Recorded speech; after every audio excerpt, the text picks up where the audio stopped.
Hola, buenos días a todas y todos.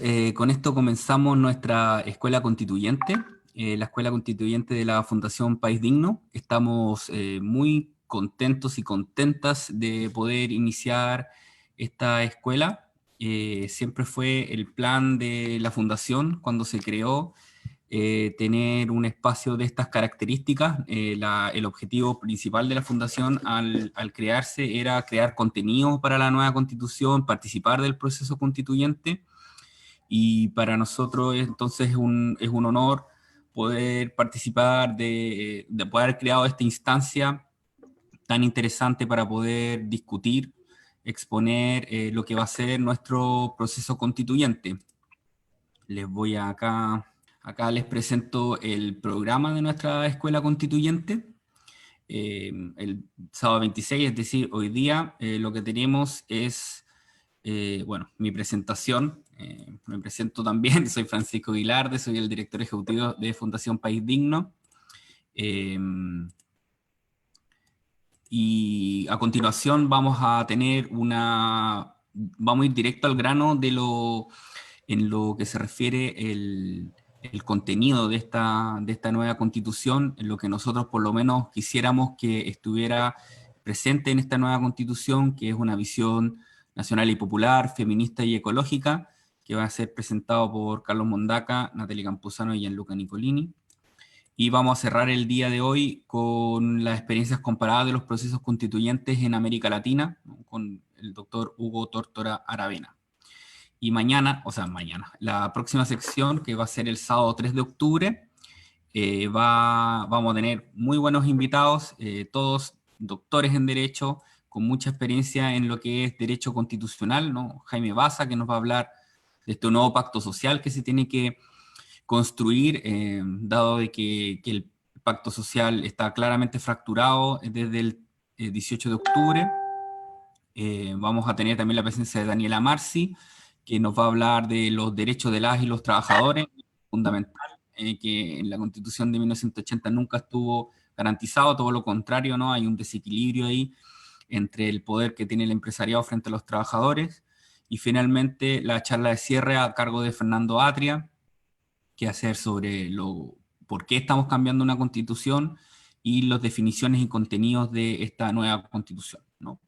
Eso más o menos es el programa, y doy paso entonces a nuestros exponentes de hoy. Como les mencioné, el panel que presentamos a continuación se llama Hacia una nueva constitución popular, feminista y ecológica para un nuevo Chile. Va a estar conducido por Carlos Mondaca, o a ser uno de los expositores, licenciado en Historia de la Pontificia Universidad Católica, magíster en Historia de la Pontificia Universidad Católica del Paraíso, también egresado de Derecho de la UAI. Él nos va a hablar sobre todo de esta perspectiva nacional y popular que nosotros quisiéramos impulsar para esta constitución. Luego va a estar exponiendo Natalie Campuzano, ella es consejera regional acá en la región de Valparaíso, nosotros nos encontramos en la región de Valparaíso. Es egresada de Derecho también y es militante en el Frente Feminista de Convergencia Social, y ella nos va a hablar un poco de la importancia de la participación de las mujeres en esta nueva constitución. Somos la primera vez en la historia que va a haber una asamblea constituyente paritaria, así que gana nuestra opción Hola, Carlos. ICC. Y finalmente va a exponer Gianluca Nicolini, egresado de Derecho de la Universidad del Paraíso y activista medioambiental, que nos va a hablar un poco de esta perspectiva más ecológica. Tiene 20 minutos cada expositor para poder imprimir su mirada, y vamos a dejar una media hora para responder preguntas. Eso.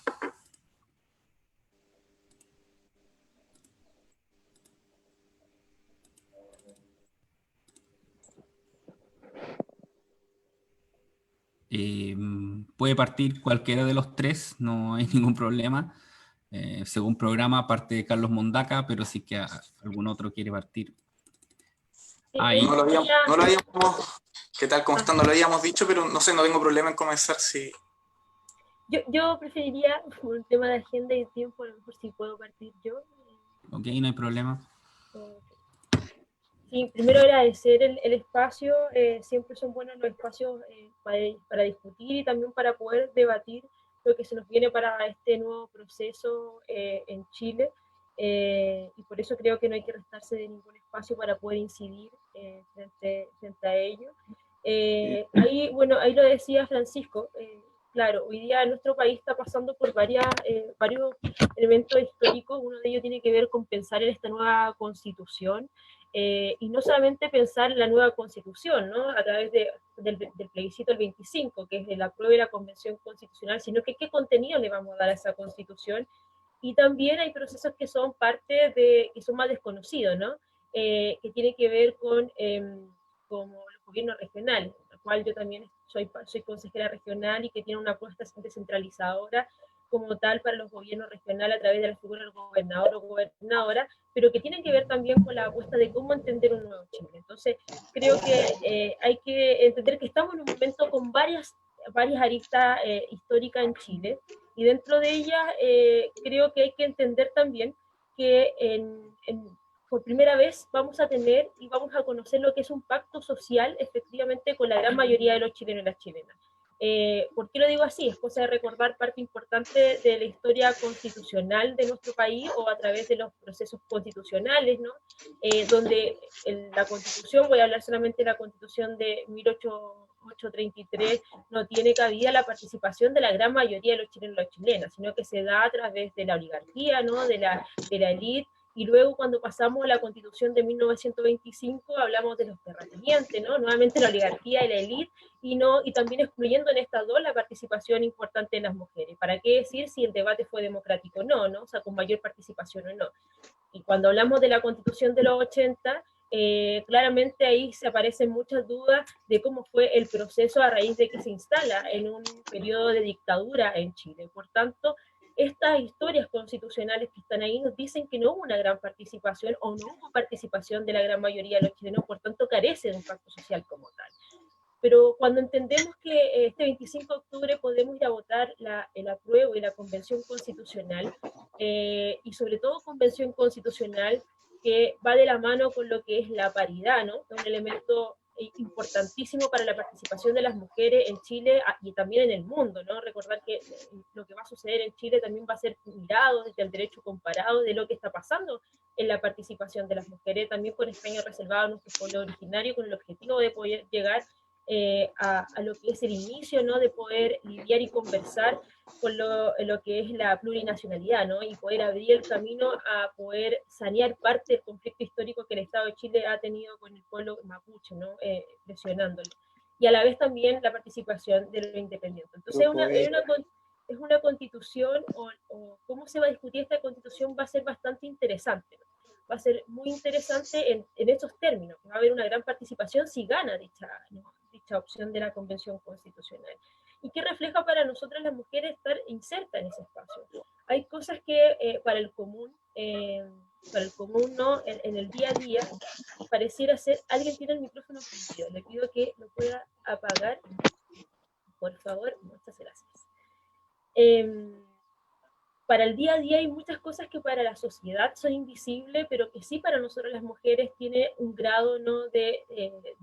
de inquietud, tiene un grado de no pertenencia a esta actual sociedad, ¿no? Cómo se compone. Y tiene que ver principalmente que los grandes los pactos sociales no lo incorpora, y los pactos, yo hablo de pacto social como tal, la Constitución es una de ellas, ¿no? Mirar cómo hoy día se compone la Constitución, sus principios en general, ¿no? También cómo se ordena parte del numerado 19 hacia abajo, tiene que ver también con elementos que son propios del resguardo de un modelo neoliberal, ¿no? Un modelo neoliberal que se profundiza y que también es a costa del esfuerzo y el doble trabajo y de las dobles jornadas que hacen las mujeres, ¿no? Y que se sostiene parte importante de este modelo. El ejemplo para mí más claro es cuando nos insertamos al mundo laboral y no tenemos, en este caso, garantizados los derechos de cuidado, ¿no? Nuestra sociedad es una sociedad que cada vez va envejeciendo, que tiene niños, niñas, adolescentes, y que las mujeres ahí cumplen un rol clave que se le ha dado históricamente, que se le ha impuesto a la sociedad, ¿no? Las labores de cuidado, y que aquellos que trabajan y aquellas que trabajan en esas labores de cuidado no son remuneradas, ¿no? y que dependen de un tercero, y hace que esa vida de esa mujer, en su mayoría, no sea mucho más angustiosa y mucho más dolorosa en muchos términos, ¿no? En este caso hablamos de la subordinación en términos laborales, en términos económicos, ¿no? Aquellas que dependen de otros, y a la vez también en términos psicológicos, y por qué no decirlo, que es una de las estadísticas más visibles en materia de violencia en muchos aspectos. Y el Estado también, en sus diferentes aristas, tanto el poder legislativo, el ejecutivo y el judicial, ha sido parte, ¿no?, de este Estado, y que es avalado en los principios constitucionales de un Estado patriarcal. En dichos términos, ¿no? Cuando entendemos que tenemos una justicia, que efectivamente todos los procedimientos se dan a raíz del cuestionamiento hacia las víctimas, ¿no? Y sobre todo cuando esas víctimas son mujeres. O también son de las diversidades sexuales, ¿no? Se da a través de la revictimización para poder entender o poder llegar a concluir que efectivamente fue víctima, ¿no? Y también un sinnúmero de elementos que lo hemos visto ahora que se dan los juicios a nivel online, ¿no? Como en vivo, que muchas veces cuando se dan los argumentos por parte de quien sea, ¿no? Fiscalía o directamente de los abogados defensores, se da una serie de argumentos que son propios también de analizar de las lógicas patriarcales de cómo se puede instalar una víctima cuando en este caso es mujer, pero también en el hecho de recordar que hay varios fragmentos o artículos que ya no existen, pero que estaban en nuestro código penal, que, por ejemplo, se hacía la distinción en las mujeres que eran víctimas, ¿no? Que aquellas que eran doncellas, ¿no? En este caso hablaban de doncellas, aquellas que eran vírgenes, y otra mujer que tenía mala fama, ¿no? Que tenía algo así, y que habían dos tipos de pena para ello, ¿no? Enjuiciando a las mujeres, esta mujer con características virginales, ¿no? Y la otra mujer que tenía otras características como tal, y que eso hacía que un sujeto pudiese acceder con mayor facilidad y sin ningún tipo de enjuiciamiento hacia él, ¿no? Y se hacía la distinción en lo que era nuestro ordenamiento jurídico. Y eso, si bien hoy día muchas de ellas no existen como tal hoy porque los tiempos han cambiado, pero no lo suficiente para entender que la justicia también tiene que ir de la mano, no solamente desde la perspectiva de la punitividad para defender a las mujeres, sino que características preventivas. Y ahí me voy como al punto de que el Estado de Chile, y ojalá sí también se pueda debatir y profundizar en la actual constitución, la constitución futura, ¿no? La que vamos a estar todos y todas, tiene que entender que no solamente se da las características en materia punitiva, ¿no? A través de lo que es la pena como tal, sino que también con características preventivas. Hoy día tenemos un Ministerio de la Mujer y Equidad de Género que es bastante débil, bastante débil en términos de las facultades que se tiene, como también la inyección presupuestaria. Es decir, hoy las políticas públicas que están o que escuchamos dentro de las autoridades carecen de financiamiento, es decir, no hay una presencia del Estado en diferentes espacios donde se requieren, ¿no?, preventivamente que tenga la ayuda del Estado aquellas mujeres que están en peligro. El ejemplo más claro para mí es que en la región de Valparaíso tenemos 38 comunas y solamente 2 centros de acogida. Y 2 centros de acogida para el 51% de la población, que es un número importante que está en la dimensión de la feminización de la pobreza, y que eso es transversal a las violencias, ¿no? Pero que eso agudiza mucho más la violencia en distintos tipos de aristas, violencia física, psicológica y sin duda también económica. Y que no esté presente el Estado ahí como fundamentando uno de los principios que debiese estar en esta actual Constitución, que se garantice ¿no?, el resguardo de las mujeres contra todo tipo de violencia hacia esa, que yo creo que, o ser sujetas libres, ¿no?, en determinadas, sujetas libres en muchos aspectos, sin duda también la soberanía de nuestro cuerpo tiene que ver con ello. Creo que es un elemento que tenemos que poner sobre la mesa. Entonces, yo he dicho 3 aspectos que para mí son importantes que estén dentro de la Constitución. Uno, tiene que ver que se discuta o se debata lo que son las labores de cuidado en la sociedad, ¿no?, que hoy tienen un peso fundamental hacia las mujeres. A la vez también que nuestro poder judicial se pueda entender, ¿no?, con una perspectiva distinta, y a la vez también que las instituciones, y eso tiene que ver con los gobiernos como tal, pero a través de una constitución se pueda garantizar que el Estado tenga que movilizar lo que sea necesario a través de las instituciones para poder generar los mecanismos necesarios para ir en contra de todo tipo de violencia hacia la mujer, con las 3 dimensiones que decía, ¿no? Violencia física, económica y y psíquica, ¿no? Creo que en eso debemos avanzar y sin duda creo que no podemos dejar a un lado que el hecho de que podamos participar en este momento histórico de Chile, ¿no? En esta eventual constitucional, en este espacio constitucional donde estén las mujeres, creo que es un hecho histórico, pero hay que tener ojo, ¿no? Ahí está un debate para aquellos que estamos por el apruebo de la Convención Constitucional. Vamos a tener la posibilidad de que las distintas listas representadas vayan con paridad, ¿no? Y eso quiere decir que va a haber un sector de la sociedad, principalmente de los espacios conservadores de Chile, donde también van a llevar mujeres, ¿no? Y ser mujer no te garantiza, o estar dentro del debate no te garantiza representar los intereses de las mujeres, ¿no? O representar lo que ha sido la lucha feminista en todo este tiempo, ¿no? Lo que hoy día entendemos como paridad no se da solamente a raíz de lo que pasó en el Congreso, sino que hay una historia que tenemos que recordar, incluso las feministas autónomas que se dan en primera instancia, hay un perrito ladrando, que se da y que hoy nos tienen en este momento. Entonces creo que ahí tenemos que hacer un reconocimiento y tenemos que reconocer quiénes son esas mujeres que nos van a representar en dicho espacio, ¿no? Esas mujeres que tienen que ir con la arista feminista, ¿no? Defendiendo dicho espacio, defendiendo también la bandera y los argumentos de la soberanía de nuestros cuerpos, también efectivamente que las labores de cuidado sean recíprocas, ¿no? Y también y una serie de elementos que creo que tienen que abordarse hoy en la sociedad. Claramente esta constitución, si ustedes me preguntan, no tiene que ser una constitución de 1000 páginas, no tiene que ser una constitución que cada cosa que pensemos esté plasmada ahí, pero sí tiene que ser una constitución que garantice la democracia profunda y esa democracia radical que tiene que ver con esa democracia paritaria y esa democracia feminista, ¿no? Creo que ahí tiene que estar las formas de cómo queremos discutir esta nueva sociedad. Creo que el feminismo no solamente se abarca, o se puede tomar como esta sola, sino que también hay elementos o derivados bastante importantes como el ecofeminismo, ¿no? El pensar también el entorno, el hábitat desde una perspectiva feminista, que creo que iría también un tema a debatir.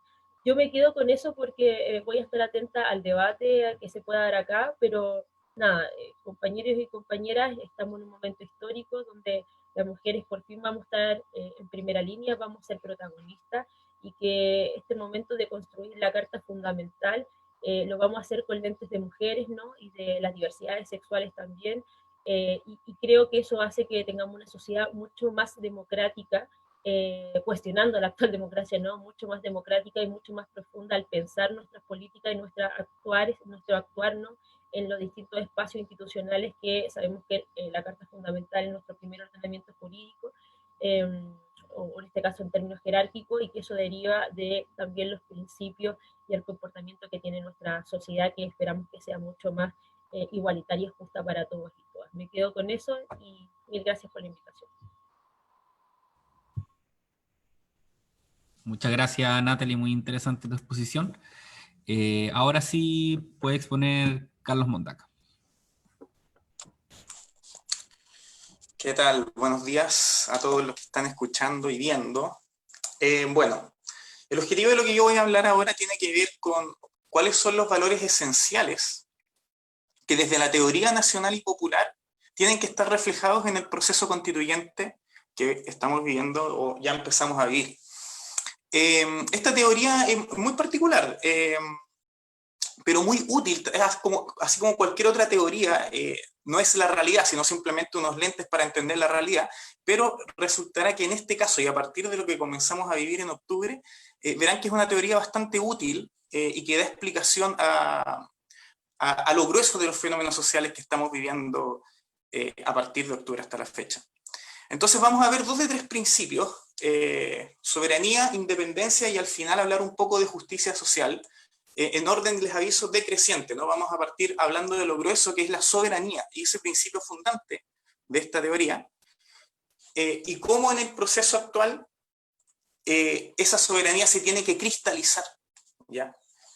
Entonces, ¿qué es lo que dice, qué es lo que sucede, ¿no? ¿Qué es lo que dice la teoría con respecto a lo que sucedió en octubre hasta la fecha? Que se abre el momento populista, ¿ya? El momento populista es lo típico en que se divide la sociedad entre en una pregunta binaria, en este caso apruebo o rechazo, estoy a favor o en contra, las marchas, no las marchas. Y parte esa división con un rito de autocomprensión del pueblo, que normalmente se expresa en una forma de manifestación, marcha o alguna suerte de irrupción de los excluidos del sistema en el sistema, ¿ya? La similitud histórica con esto, la más indispensable, con la cual hay que hacer el paralelo, es por supuesto el 17 de octubre, noten la casi coincidencia exacta de la fecha del 17 de octubre del 43, si mal no recuerdo, que se recuerda en Argentina el Día del Despertar Nacional, ¿no? Que es el día en que hay una marcha gigante de 500.000 trabajadores que piden la liberación del general Juan Domingo Perón, que era el que había avanzado en derechos sociales, derechos para los trabajadores, etc., ¿no? Entonces, frente a esta teoría, en donde tenemos esta hipótesis en que la sociedad tiene tiene preguntas binarias, se aglutinan en base a dos polos contrapuestos, en base a un sí y a un no. Hay dos grupos identitarios, los que aprueban, los que rechazan, etc. Cabe preguntarse acá, ¿qué es lo propio de la ideología histórica nacional actual chilena? O sea, es decir, y esto es muy parecido al marxismo, ¿no? Que se asemeja en cuanto a que intenta adecuarse al desarrollo histórico material del lugar. Asimismo, hay que preguntarse cuál es el desarrollo histórico de la ideología nacional, o del constitucionalismo, en este caso nacional, en Chile. ¿Cuál es el punto en el que estamos? Y esto es lo que va a determinar todos los elementos de la Constitución futura. Partiendo por los elementos del lenguaje, nadie está pensando, si ustedes se fijan, en hacer un reordenamiento de la sociedad de manera tal de abolir las regiones. ¿Ya? O sea, pasar de un sistema de regionalización a otro sistema, no, todos están pensando en reformas que se paran sobre el sistema actual. ¿Cómo le damos poder a los gobernadores, por ejemplo, a los gobernadores regionales? Nadie está pensando en hacer de nuevo las regiones, ¿ya? Se está pensando sobre las regiones actuales, sobre las provincias actuales, es decir, sobre el ordenamiento jurídico actual, y se busca profundizarlo, democratizarlo, y esto es interesante porque nos tiene que llevar a que el ejercicio constituyente, el ejercicio de que el pueblo que recién comienza a pararse en este ejercicio de autorreconocerse, ese ejercicio deliberativo, tiene que ser costumbre, tiene que estar internalizado en la sociedad política chilena. Y más que hecho una costumbre social, también hay una posibilidad, y esto es lo que tiene que ser el cómo se piensa una constitución nacional y popular en el Chile de ahora, tiene que estar cristalizado en la constitución esa costumbre social deliberativa, ese ejercicio constituyente del pueblo tiene que estar cristalizado en la nueva constitución. Ahora, ¿qué es lo que dice la teoría del derecho con respecto a esto? La teoría del derecho dice que el poder constituyente originario no se puede normar. El poder constituyente originario sería algo así como una bestia indomable, que no puede ser normada y que actúa solamente por fuera del sistema, ¿ya? Hay que tener cuidado con esos mitos y con esas caricaturas, ¿ya? Y bueno, y de hecho se ha hablado mucho en muchos podcasts, en muchos lives, con Jaime Baza, también con Fernando Atria, sobre este fenómeno del poder constituyente originario. Y ha quedado esta caricatura de que el poder constituyente originario sería en la pesadilla de la derecha, por cierto, como algo así como la gente en las calles, el pueblo, digamos, en una marcha o en esta expresión que hablamos en un inicio, que era ese rito de autocomposición. Más elaborado que eso está una segunda versión de lo que es el poder constituyente originario, que vendría siendo la deliberación, la asamblea o el cabildo, que eso ya parece un poco más razonable, y uno lo puede entender como un ejercicio legítimo de poder, efectivamente, ¿ya? Bueno, frente a esas dos versiones, se elabora este mito, esta caricatura de que el poder constituyente originario no puede estar reglado en una regla del poder vigente, puesto que actuaría de forma extraconstitucional. Y lo que, digamos, la realidad constitucional de América Latina y contemporánea occidental demuestra es que esto no es así, que el poder constituyente originario sí está contenido y reconocido en las constituciones actuales, incluso no tan actuales, ¿ya? Y hay muchos ejemplos de esto.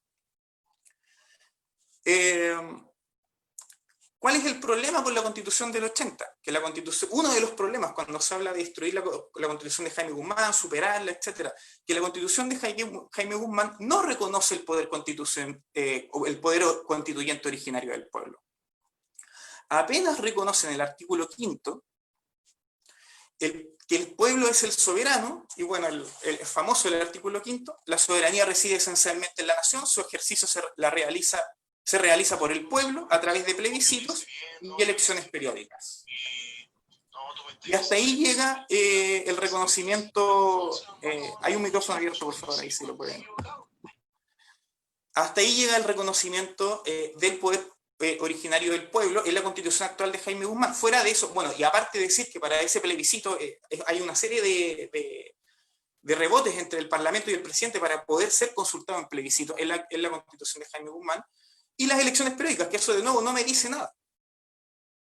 Entonces, gran parte de la crisis de octubre se debía en que el poder constituyente originario no estaba reconocido en el actual sistema. Entonces nosotros en el nuevo sistema, de volver a cometer el mismo error, de no reconocer el poder constituyente originario en la Constitución de este nuevo siglo, cuando haya otra crisis institucional, nuevamente vamos a estar en este mismo embudo y en este mismo tapón y con un nuevo conflicto institucional, en vez de pasar democráticamente y civilizadamente a lo que corresponde, que es institucionalmente convocar al proceso constituyente. Eso sería un avance, y desde el primer valor, que es desde el ámbito de la soberanía, es el primer avance y el más fundamental, porque ¿de qué otra forma podemos decir que un pueblo es soberano si no tomando las decisiones de las reglas en común más básicas que rigen su sociedad? Ahora, ¿cómo quedaría esto? O sea, podemos poner lo que se llama en derecho la técnica jurídica. Simple, artículo 1. El pueblo de Chile es el depositario del poder constituyente originario. Parecido a lo que dice el artículo 5 de la Constitución de Jaime Guzmán. En ejercicio de dicho poder puede convocar a una Asamblea Nacional Constituyente con el objetivo de transformar el Estado, crear un nuevo ordenamiento jurídico y redactar una nueva Constitución. Simple. Reconozco al pueblo su facultad de discutir y deliberar en torno a su sistema fundamental de reglas. Artículo 2. La iniciativa de la convocatoria a la Asamblea Nacional Constituyente o Convención Constitucional, como sea que haya que ponerle para que estemos todos los sectores de acuerdo, la iniciativa de convocatoria podrá tomarla el presidente de la República, el Parlamento o un porcentaje del padrón electoral de gente inscrita en el registro civil. Por tanto, la iniciativa popular de ley o la iniciativa popular de convocar al poder constituyente. Entonces, bueno, el presidente de la República no podrá objetar, artículo 3, no podrá objetar la nueva Constitución. Simple. O sea, le atribuye el carácter soberano. Es bastante simple lo que se puede aportar desde la técnica jurídica en sí misma. Tampoco hay que hiperreglar esto porque ahí caeríamos en lo que nos dicen lo que nos señalan específicamente los teóricos del derecho, en que no se puede reglar el poder constituyente originario. No se puede reglar efectivamente, pero sí se puede convocar desde la institucionalidad. Visto algo sobre lo que es el poder constituyente originario, podemos pasar ahora a hablar ya hablamos un poco de soberanía, podemos pasar también a hablar de el segundo valor fundamental de la teoría nacional y popular, que es la independencia. Entonces, en aras del tiempo, vamos a hacer 2 o 3 minutos muy someros y rápidos sobre cómo plasmar ese valor fundamental, de nuevo, en la nueva Constitución. ¿Qué elemento elemental debería tener? Entonces, nos enfrentamos, el valor de la independencia política en el siglo XXI se enfrenta a una paradoja que es, digamos, insalvable. Uno no puede seguir hablando de independencia si uno no se enfrenta a que este mundo en el siglo XXI es un mundo interdependiente y cada vez más globalizado y cada vez más interconectado entre sí. Entonces, eso es lo primero que me ve como la independencia, si estamos cada vez más... Ya, entonces hay que definir qué es la independencia en el contexto del siglo XXI de un sistema mundo posiblemente multipolar. En ese contexto, hay tres instituciones, antes de las instituciones que quiero señalar, tengo que contestar a la pregunta, ¿qué quiere decir independencia en el siglo XXI? Entonces, en esta realidad multipolar, lo que hay que hacer entender a la gente que quiere que Chile sea el país número 1 de Chile, por decirlo así, es que la única forma de que 17 millones de personas sean relevantes en esta aldea global, o en esta única nave espacial llamada planeta Tierra, como decían por ahí, es generando una comunidad, una mancomunión entre todas las repúblicas, las pequeñas repúblicas, que tienen igual historia, iguales niveles similares de economía, intereses estratégicos en común, recursos naturales, entre toda América Latina. Independiente de cómo se llame el grupo de aquí, grupo de allá, grupo de Lima, de Puebla, de Bogotá, de Santa Fe, de todo donde sea, da lo mismo como le pongan, tiene que estar todo América Latina, desde México hasta la Patagonia. ¿Ya? No hay que perderse nunca de esa otra, de ese otro objetivo, que es esencial. Sin eso, la revolución en cada país, en cada pequeño país, va a ser fácilmente aplastada. ¿Ya? Cualquier avance que tú tengas, cualquier república súper, hiper democrática, con el tiempo los vas a ver cuánto aguantas, digamos. ¿Ya? Y está siempre en situación de aguante, está siempre en situación de resistencia. Caso más paradigmático de eso, Cuba, ¿no? Entonces, para no estar en esa situación de emergencia, para no estar en esa situación de todo lo que genera un enfrentamiento directo, de escasez, de guerra económica, etcétera, la única salida, y esto sí que es la única solución, es generar una comunidad económica, política, financiera, militar. En todo el subcontinente primero llamado América del Sur y luego Centroamérica, el Caribe, de México hasta la Patagonia. Patria grande, en definitiva, es el concepto que mejor expresa qué es la verdadera independencia en el siglo XXI. Ahora, para materializar esto, hay que poner énfasis en ciertas instituciones que son claves y que también tienen menciones en los procesos constitucionales, también están normadas por la parte orgánica de la Constitución, ¿ya? Y si se fijan, lo anterior era, todo esto tiene que ver, ya vamos a hacer la distinción entre lo orgánico y otra cosa que viene más adelante. Entonces, ¿qué instituciones son tremendamente importantes para lograr ese objetivo de interdependencia, de independencia en la interdependencia? Las Fuerzas Armadas, el Banco Central y la Cancillería. Lo económico, lo político y lo militar. Ahondar más en eso sería un poco adelantarse a todo lo que va a suceder, pero sí hay que tener presente que a través de lo que es la técnica jurídica, ciertos principios se consagran al interior de estas instituciones para que, independiente de cuál sea el gobierno, el color político, el énfasis que quiera poner, tenga ciertas misiones latentes, fundamentales, ¿ya? Por ejemplo, lo que sería, claro, lo de las Fuerzas Armadas, tener una visión que no analice a tus vecinos como posibles hipótesis de conflicto, sino como posibles aliados en otro conflicto, ¿ya? Lo mismo la Cancillería, y en ese sentido yo tengo que también hacer a quien quiera averiguarlo, cómo funciona la Cancillería mexicana, tiene ciertos principios de autonomía que son muy prácticos, muy pragmáticos, que le permiten desenvolverse, independiente del gobierno de turno, desenvolver una política continental de integración latinoamericana, ¿ya? De respeto a los derechos humanos, etc. Entonces, y también del Banco Central se está discutiendo si es que se le van a sumar más atribuciones, no solo controlar la economía monetaria, Y también ahí se podría hacer, bueno, porque en definitiva lo que hay que llegar para la verdadera unidad continental es una moneda común y un sistema financiero en común. ¿Ya? Eso es lo que, en esto termina el cuento, digamos. ¿Ya? Y esa sería, bueno, todo un paquete constitucional para consagrar el principio de la independencia en la nueva Constitución. Finalmente, voy a ver un tercer principio, muy someramente, que es el principio de la justicia social. Entonces es soberanía económica, independencia política y, en tercero, justicia social.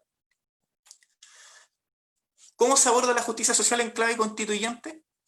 A través de lo que los teóricos del derecho dicen que es el famoso catálogo de derechos. Así lo dicen los libros, los teóricos. ¿Qué es el catálogo de derechos? En la Constitución de Jaime Guzmán, el artículo 19 tiene 20 y tantos numerales. Tienes derecho al medio ambiente, tienes derecho a esto. Bueno, y ahí uno ve en la composición de cómo están escritos esos derechos, cómo se privilegia el derecho a la propiedad privada por sobre otros derechos. En Chile no es el derecho a la educación, sino a la libertad de enseñanza. No hay derecho a tener una previsión social digna, etcétera. Y una serie de derechos. No hay derecho al deporte, no hay derecho a...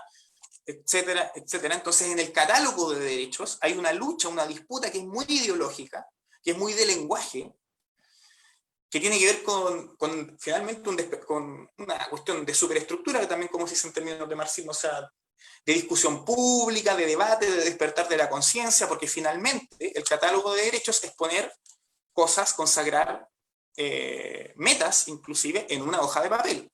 No es como la parte, y esta es la parte de conclusión, discusión que quería dejar instalada en este foro, seminario, en otro, en sus casas, donde sea que estén. Ese catálogo de derechos no necesariamente que esté ahí implica que se vaya a cumplir, ¿ya? Distinto es, tengo derecho al libre esparcimiento, al deporte y a la recreación, a poner punto seguido, es deber del Estado garantizar ese libre. Ahí ya me fui en otra derivada, y en el entendido de que de cómo va a ser esta Constitución, cómo va a ser esta Convención Constitucional, la fuerza y la famosa correlación de fuerza que un proyecto transformador tiene ahora, no en 20 años más, sino que ahora. La organización sindical, política, estudiantil, social, el tejido social que hay recién hoy, que viene desde octubre recién recomponiéndose. En ese contexto, ¿cómo me voy a enfrentar a la Convención Constitucional? ¿En qué voy a disputar? Voy a tener que disputar algunas cosas. Va a ser un juego de ir y venir, de goles a favor y de goles en contra. Entonces voy a tener que elegir muy bien la persona o la entidad, digamos, colectiva que esté tomando decisiones, va a tener que elegir muy bien cuáles son las batallas que se pueden ganar, dónde voy a poner los énfasis y dónde voy a dejar pasar o meter goles, si ya sean en la parte del catálogo de derechos, que viene siendo en donde se consagran los principios de justicia social, salud, derecho a la educación, etc. O en la parte orgánica, que es cómo yo defino las reglas, los roles institucionales. ¿Qué rol le doy a las Fuerzas Armadas? ¿Qué rol le doy a la Cancillería? ¿Cómo en el futuro y dentro de esta Constitución se puede convocar a una nueva Convención Constitucional, a una nueva Asamblea Constituyente? ¿Ya? Para que, de nuevo, porque también hay que decirlo, no creo y no creemos, creo que nadie, los conflictos tampoco se van a resolver de aquí a un año, de aquí a dos. Lo más probable es que de aquí a 10 años los conflictos institucionales sigan en aumento. Los conflictos sociales sigan en aumento, las tensiones sigan en aumento. Y es altamente probable que si no hacemos una constitución que sea capaz de catalizar todos esos conflictos sociales futuros, vamos a terminar nuevamente, y más temprano que tarde, donde mismo partimos el 18 de octubre. Entonces la idea es no estar siempre empezando, no partir donde mismo, y dejar consagrado algo, constituir una salida institucional a las crisis y a los conflictos sociales futuros, que, vuelvo a decir, que reconozca la facultad del pueblo de autoconvocarse a una asamblea constituyente y la facultad de las instituciones políticas, es decir, del Parlamento y del presidente, de convocar también al poder constituyente originario, dada determinada crisis social que pueda venir en el futuro. Bueno, eso para cerrar, como a modo de conclusión, hicimos una revisión de estos 3 principios y finalmente reiterar esta discusión, ¿no? Esta conclusión, discusión de dónde, o sea, más bien discusión poco concluyente de dónde serían las partes más esenciales. A mí, por supuesto, me parece que la capacidad de que haya un artículo que reconozca el poder originario, que este radica en el pueblo de Chile, y su facultad para autoconvocarse, me parece que tiene que ser una de las cosas que tiene que ser considerada esencial en el proceso constituyente que se abre, pero la discusión está abierta. ¿Dónde es más conveniente poner los énfasis? Catálogo de derechos o la parte orgánica. Y bueno, esperando a ver si un aporte a esta discusión, lo dejo hasta aquí. Muchas gracias por haber escuchado esta presentación. Muchas gracias a ti, Carlos. Ahora le tocaría exponer a Gianluca Nicolini. La compañera Natalie Campuzano me dijo que a las 12 tenía otra actividad, así que lo más probable es que se tenga que retirar, pero nos quedamos con Carlos y con Gianluca después para las preguntas. Dale, Gianluca. Ya. Si me aseguran, si se escucha bien, se lo agradecería porque de hace más o menos poquito tengo este micrófono. ¿Se escucha bien? Me imagino que sí. Perfecto. Bueno, primero quiero partir con un poco de polémica. Voy a hablarles del modelo de desarrollo y luego me devolveré a la Constitución para que no se asusten, oye, ¿qué está hablando? Entonces, para esto quería aclarar un concepto en especial y dar un par de números. ¿Qué es una materia prima? Podemos entender a una materia prima como los objetos o elementos que se transforman a través del trabajo, digamos, para producir, valga la redundancia, un producto final. Entonces, como lo que se transforma en un producto final.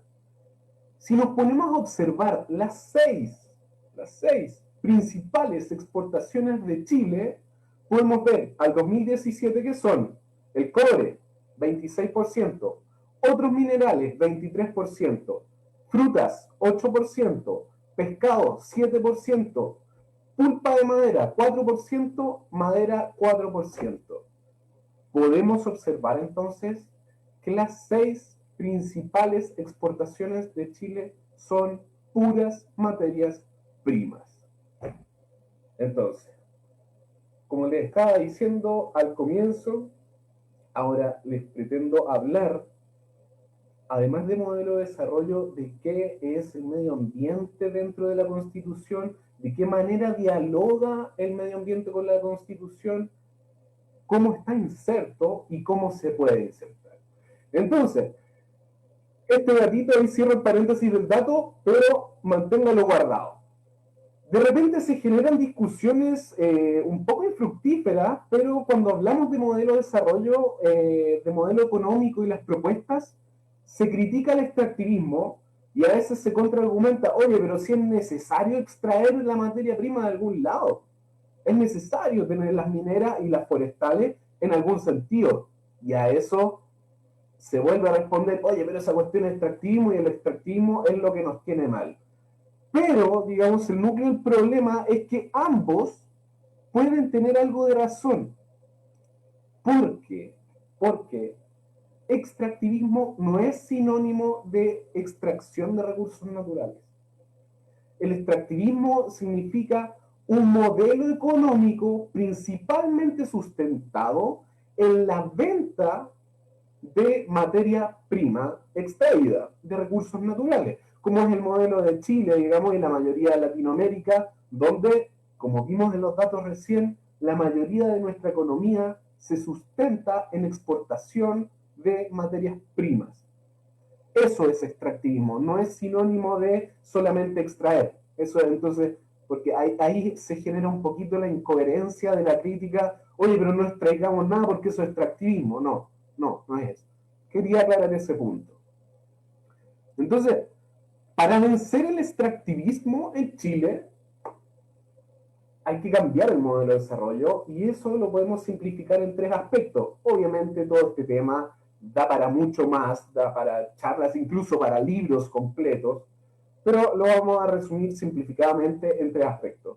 Uno, es necesario subir los estándares de protección ambiental y la fiscalización real en los procesos de extracción de recursos y, digamos, en los procesos de la industria más básica, clausurando además las empresas que estén ambientalmente obsoletas.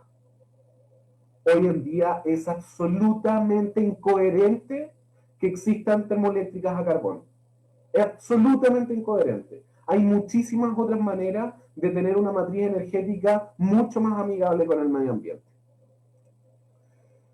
Como segundo aspecto para vencer el extractivismo, cambiando las perspectivas de consumo, pero hablando a nivel de producción.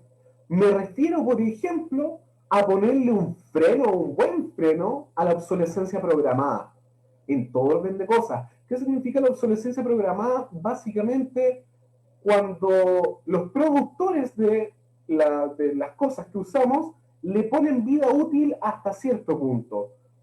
Lo más típico, el celular.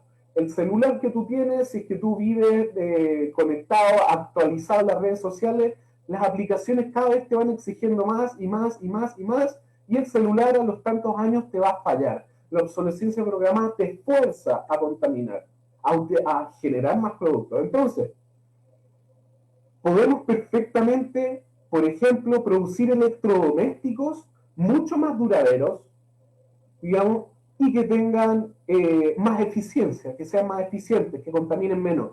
Así disminuye la producción de desechos, porque la gente compraría un electrodoméstico y no lo botaría en muchos años, y también la huella de carbono de la generación constante del mismo producto. Como cuarto elemento, como tercer elemento para el vencimiento del extractivismo, es necesario una industrialización sustentable. Aquí puede generar un poquito de polémica, pero con estándares altos, por supuesto. Y aquí nos pueden decir, oye, pero las industrias contaminan y contaminan mucho. Y por cierto que esa crítica, ese alcance, tiene mucho de asidero. Ya vamos a ver por qué. Pero, bueno, los autos que se fabrican se van a fabricar igual, en otro lado. Entonces, si no se contamina aquí, se va a contaminar allá, en cualquier otro lado, y a eso súmale que además de la contaminación de la producción, las principales fuentes de contaminación atmosférica en el mundo tienen que ver con el transporte terrestre. ¿Qué significa eso? Que entre más producimos, entonces, extraer materia prima, exportarla a otro continente, que se trabaje en el otro continente y que se importe el producto final, conlleva una huella de carbono que no es menor. Lo local suele contaminar menos. Entonces, aquí me pueden decir ya, y estáis hablando de industria y las zonas de sacrificio, porque para industrializar siempre hay que sacrificar algo. No, falso. Segundo elemento aclaratorio, una aclaración conceptual. Obviamente que en cualquier proceso de desarrollo humano, en la sociedad actual, necesitamos sacrificar algo. Sin embargo, según la Unión de Comunas de Zonas de Sacrificio, se define zona de sacrificio como, abro comillas, zonas de asentamiento humano devastados ambientalmente por causa del desarrollo industrial. Entonces, ¿qué nos están diciendo acá? Que hay una concentración, digamos, del desarrollo industrial muy amplia que devasta el medio ambiente, que devasta, y que eso implica, digamos, perjuicios graves que repercuten en la calidad de vida y en los derechos fundamentales de las personas que habitan en esa zona. Por lo tanto, desde una perspectiva de justicia social, como estaba hablando, justicia social, el concepto que planteó Carlos, desde una perspectiva de justicia social, las zonas de sacrificio se deben erradicar totalmente, totalmente. No deben existir zonas de sacrificio. Pero eso no significa no tener industrias. sino que es no tener un parque industrial extremadamente contaminante concentrado en un solo sitio. Eso es la diferencia. Pero bueno, me estoy alejando muchísimo. ¿Qué tiene que ver esto con Constitución? De verdad, o sea, ¿qué tiene que ver con Constitución? Extractivismo, palabras extrañas. Bueno, veamos. Artículo 19, número 24. El artículo 19 lo...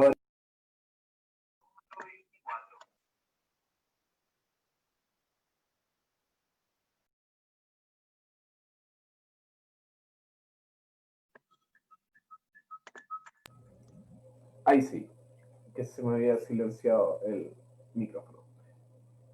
Bueno, retomo la idea. El artículo 19 tiene que ver con el catálogo de derechos. Entonces, el artículo 19 dice, la Constitución asegura a todas las personas. ¿Y qué dice su número 24? Bueno, aquí tengo el libro más vendido y más leído desde noviembre del año pasado. ¿Qué dice el número 24 del artículo 19? La Constitución asegura a todas las personas el derecho de propiedad en sus diversas especies, sobre toda clase de bienes corporales o incorporales. ¿Ya? Continuamos leyendo. Nadie puede en caso alguno ser privado de su propiedad. ¿Ya? Continúa. Es bastante largo, no lo voy a leer completo, pero si se fijan, artículo 17 es esto, obviamente no lo leen, pero para que vean la dimensión. Esto es el número 17, número 24 parte aquí y termina acá. Es una página completa versus otros derechos que son un párrafo completo. Entonces, ¿qué continúa diciendo el número 24? Dijimos, nadie puede en caso alguno ser privado de su propiedad. Continúa diciendo, el Estado tiene el dominio absoluto, exclusivo, inalienable, imprescriptible de todas las minas, comprendiéndose en estas las coaderas, las arenas metalíferas, los salares, los depósitos de carbono y hidrocarburos, y entonces, ¿el Estado es el dueño? No me calza, si está tan lleno de mineras privadas. Continuemos leyendo. Corresponde a la ley determinar qué sustancias de aquellas a que se refiere el inciso precedente, los que le acabo de decir, los salares, etcétera, pueden ser objeto de concesiones de exploración y explotación. ¿Ya? Continuamos leyendo. El dominio del titular sobre la concesión minera está protegido por la garantía constitucional que se trata en este número 24. Y eso que no hemos hablado de los derechos de agua. Entonces, eso un poquito lo que habla de la minería en la Constitución cuando hablamos supuestamente de derechos. ¿Qué podemos sacar en conclusión? Que la Constitución, según la Constitución, Chile no es un país minero. Chile es un país donde se asegura a las mineras privadas que si le pegan el palo al gato con una minera, con una mina, van a poder explotarla tranquilamente. Eso es lo que está asegurando la Constitución. Y eso, como les decía, aún no hablamos del agua. Y ok, rechazar para reformar. ¿En serio? Reformemos eso entonces. Necesitamos 2/3 y recordemos que a comienzo de año se rechazó la reforma de incluir al agua como un derecho social, como un derecho fundamental, perdón, y se rechazó por este mecanismo de 2/3. Entonces, eso es parte de los mitos de rechazar para reformar. Esto es parte del corazón, la privatización de los bienes, de los recursos naturales a través de las concesiones y a través de los derechos de agua, es parte de los núcleos fundamentales del modelo económico, de todo el extractivismo que les acabo de leer. Recordemos los primeros 2 productos que más se exportan en Chile, cobre y otros metales, 26 y 23%. Casi el 50% de las exportaciones de Chile son de mineras. Y acabamos de ver que las mineras se regalan prácticamente las concesiones mineras. ¿Qué más dice el medio ambiente, la Constitución sobre el medio ambiente? Aquí vamos a tomar un poquito de aire para que se digiera la información. Aprovecho de tomar agüita. Artículo 19, nuevamente, el número 8, asegura a todas las personas el derecho a vivir en un medio ambiente libre de contaminación. Suena relativamente aceptable, pero miremoslo bien. Dos observaciones para pasar luego a algunas propuestas. ¿Quién tiene el derecho a vivir en un medio ambiente libre de contaminación? Existe una perspectiva antropocéntrica. El humano es el que tiene el derecho, no la naturaleza por ser naturaleza. Entonces, esto tiene como consecuencia que si la contaminación no afecta directamente a un humano, a una persona, no hay nada que reclamar. Bueno, ha habido avances al respecto en la discusión en los tribunales gracias a la astucia, digamos, al ingenio de abogados y abogadas ambientalistas que han ido resolviendo eso, los avances en los criterios de las cortes de apelaciones y la Corte Suprema. Entonces, de alguna manera se ha ido venciendo eso de que si la contaminación no es directa, no se puede reclamar. Pero eso solamente ha sido a través de ejercicios interpretativos y esfuerzos intelectuales. Si estuviera mucho más explícito, tan explícito como esa página y media del derecho de propiedad, probablemente no habría margen de interpretación para que la naturaleza pueda ser protegida como naturaleza. Entonces, podemos ver un ejemplo bien bonito de esto, súper bonito, que como lo tiene contenido la Constitución de Ecuador. Pero, no lo voy a mostrar porque probablemente solo hable en mayor profundidad Hugo Tórtora más rato, donde se hablará de los procesos constituyentes en Latinoamérica. Entonces, segunda observación del artículo 19, número 8, el derecho a vivir en un medio ambiente libre de contaminación.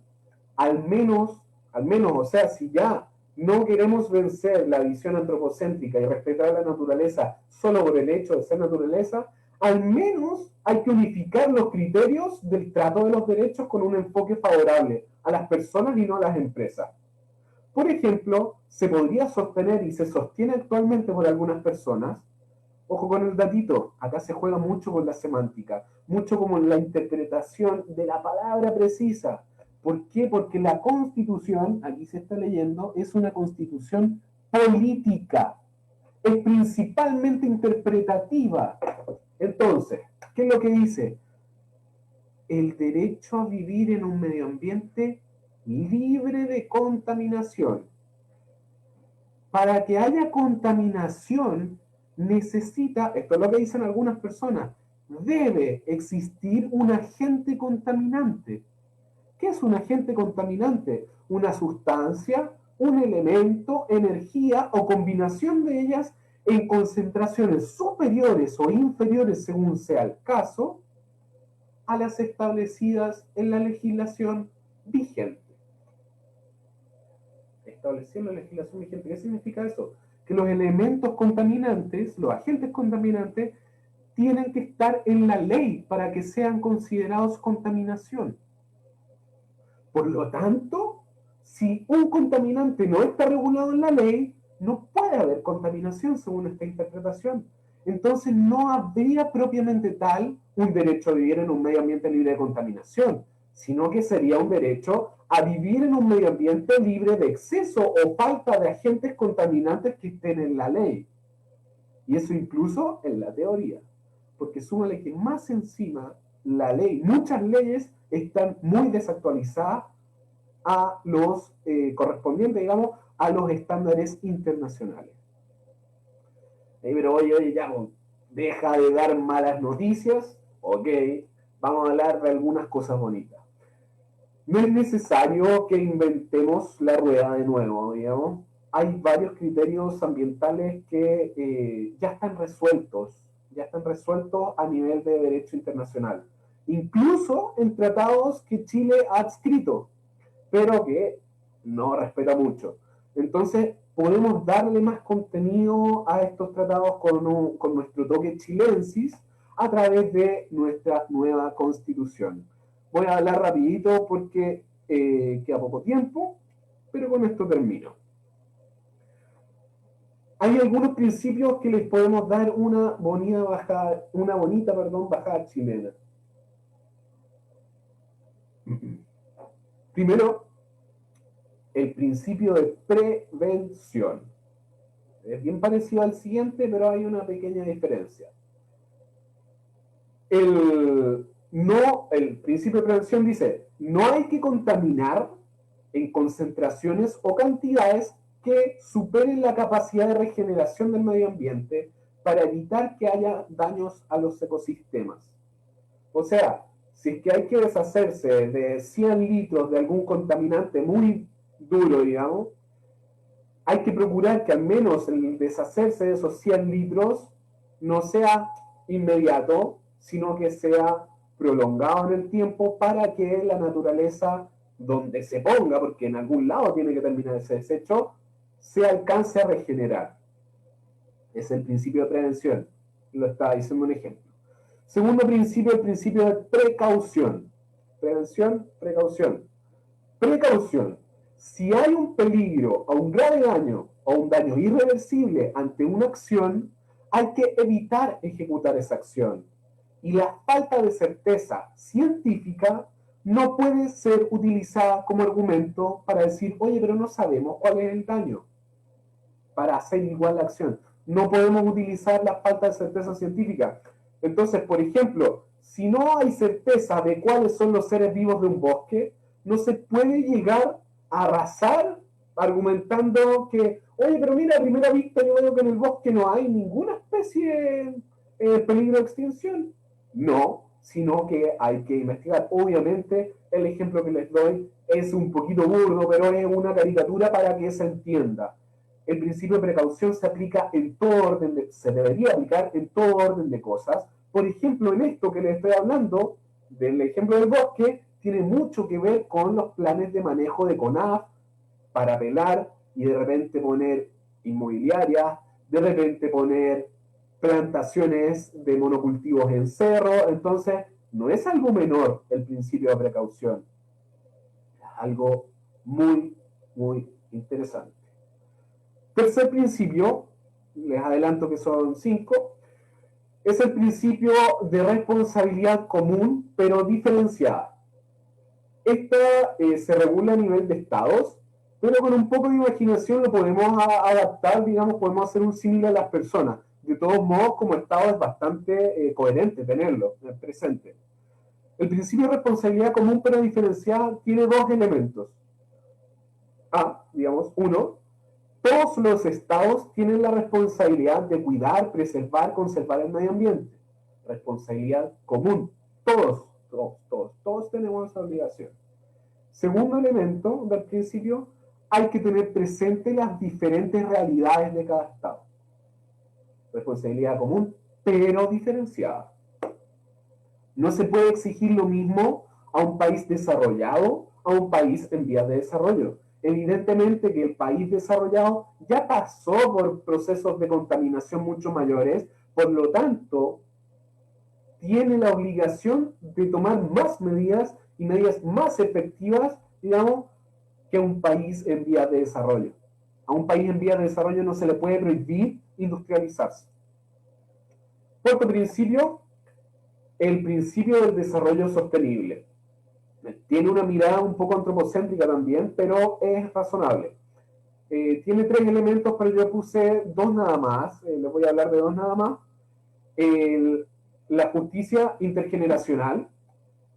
¿Qué significa este elemento? Que las generaciones actuales no dejen a las próximas generaciones con menos recursos de los que ellas heredaron. Entonces, en ese sentido, se apunta, digamos, dicho en palabras muy simples, no comerse la torta de una pura sentada. La idea es dejar recursos naturales para las próximas generaciones. El segundo elemento del principio de desarrollo sostenible tiene que ver con la integración del medio ambiente y el desarrollo. En este sentido, la protección al medio ambiente debe sí o sí ir ligada al desarrollo. No debe analizarse ni considerarse de manera aislada. Es como, sí, hagamos todo, industrialicemos, hagamos todo lo que queramos, y, pero sí, también tenemos que proteger el medio ambiente, veamos cómo lo hacemos. No, lo que hay que hacer es integrar.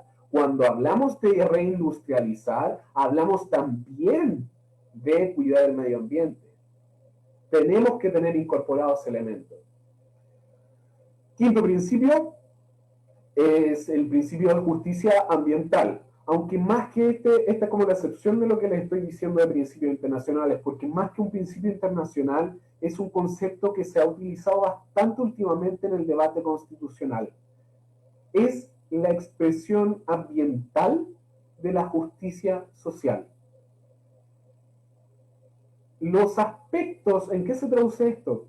En que los aspectos positivos deben ser para el general de la población y los aspectos negativos no deben estar concentrados en pocas personas. Dicho de otro modo, ni lo bueno, ni lo malo, debe estar concentrado en pocas personas. Este principio automáticamente nos lleva a pensar en la erradicación absoluta, inmediata de las zonas de sacrificio. Las zonas de sacrificio son, por excelencia, una negación al principio de justicia ambiental. Tenemos gran parte del daño de toda una región, de todo un país, concentrado en pocos lugares que afectan a pocas personas. A pocas personas en cuanto a número, pero afecta mucho a esas personas. Entonces, el principio de justicia ambiental tiene que ver con eso, con la bajada ambiental de la justicia social. Y por último, porque nuestra madre tierra merece ser respetada y cuidada, porque las chilenas y chilenos merecen un país digno, porque Chile merece mucho más, hay que aprobar con este lapicito Convención Constitucional. Muchas gracias.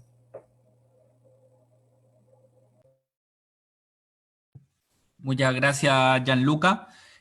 Tal como escribí en el chat, están abiertas las preguntas para que puedan contestar tanto Gianluca y Carlos. Como dije, lamentablemente Nati Campuzano tuvo que retirarse a otra actividad. Está en campaña, de hecho ella está en campaña a ser gobernadora, así que nos tuvo que dejar. Eso, si quieren la palabra para hacer preguntas, pueden escribir palabra en el chat y yo se las doy para que puedan abrir su cámara y su audio para preguntar. Eso, ¿qué nomás? En cuanto a los cambios orgánicos que se pueden hacer en la Constitución, algunas instituciones, me gustaría saber qué atribuciones se le podría dar a la Cancillería para fortalecer la independencia, con respecto a lo que se hablaba de buscar soberanía política, independencia económica y esas cosas. Entonces, ¿cómo podemos plantear en la Constitución mayor atribución a la Cancillería en esa dirección, para tener más autonomía, por ejemplo? Eso. Parece una pregunta dirigida a Carlos. Si la quiere responder. Carlos. Sí, oye, mira, en toda constitución, incluso en esta, primero siempre se señala dentro de lo que es la parte ejecutiva y cuando se habla del presidente, que es justamente la parte orgánica, cuáles son las facultades y las atribuciones del presidente. Y en esta constitución, y lo más probable es que en la que venga, se señala que el presidente es el que conduce las relaciones internacionales. Entonces, lo que se hace es, comillas, la técnica jurídica, que es el concepto, se construyen principios que delimitan el actuar de ese presidente de la República. Entonces, uno de esos principios puede ser la integración latinoamericana. Otro puede ser y yo siempre pongo ejemplo de la Cancillería mexicana porque los tiene súper claros, es la no intervención el respeto a los derechos humanos y creo que también la integración regional, algo así. Pero, y tú pones 2 o 3 principios y 3 parámetros que dejan, digamos, dejan circunscrito el actuar de quien conduce las relaciones exteriores a un proyecto, ¿ya? Eso. Ahora, por la parte misma de las relaciones internacionales también, y esto ya no es constitucional propiamente tal, pero normalmente se enuncia en la Constitución cuáles son los órganos del Estado, y esto se ve en un tema que es más abajo de lo constitucional, que es ya lo reglamentario. Entonces la Constitución cita a ciertos reglamentos, que son los que habrían que modificar, pero para que una Cancillería tenga ciertos también valores autónomos, y que no se convierta en lo que es actualmente, que es como en el fondo como una cadena de favores, un pago de los partidos políticos. Entonces depende orgánicamente la Cancillería demasiado de la facultad presidencial. Entonces también hay una cosa que se deja abierto en clave constitucional, pero que en realidad remite a leyes y reglamentos, en los que se tiene que dotar de atribuciones autónomas a la Cancillería, para desligarla de ese control político orgánico que tiene el presidente, que nombra a todos los embajadores y cónsules de una y de facultad exclusiva. Entonces eso también es una cuestión que atenta contra nuestra capacidad de conducir nuestras propias relaciones internacionales, en definitiva, porque esto se tienen que conducir, estas cuestiones, cuando uno habla de integración a esta escala, de integraciones continentales, son procesos de 40, 60 años, ¿ya? Por eso tienen que ser misión del Estado, porque son, posiblemente en 60 años ya esté hecho y ya sea otro el desafío, y ahí igual está a redefinir el sistema de reglas, pero de redefinir las normas en común, que son las que también reordenan el funcionamiento jurídico del Estado, la parte orgánica, que son las palancas, ¿no? Eso yo diría como para contestar esa duda. Muchas gracias. Vale, gracias, Carlos. Gracias, Carlos. Hay una otra pregunta, no sé si Matías quiere hacerla, digamos, él mismo o la leo yo.